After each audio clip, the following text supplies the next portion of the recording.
And so she was kind of nervous about being a new mother, right?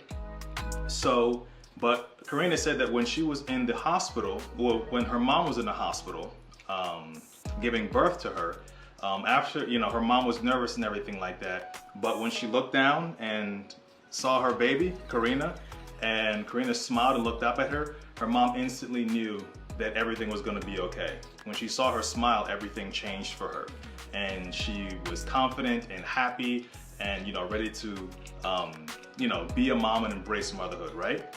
So because of that, I'm gonna give Karina the Igbo name Neka. Come on, say it with me. Neka.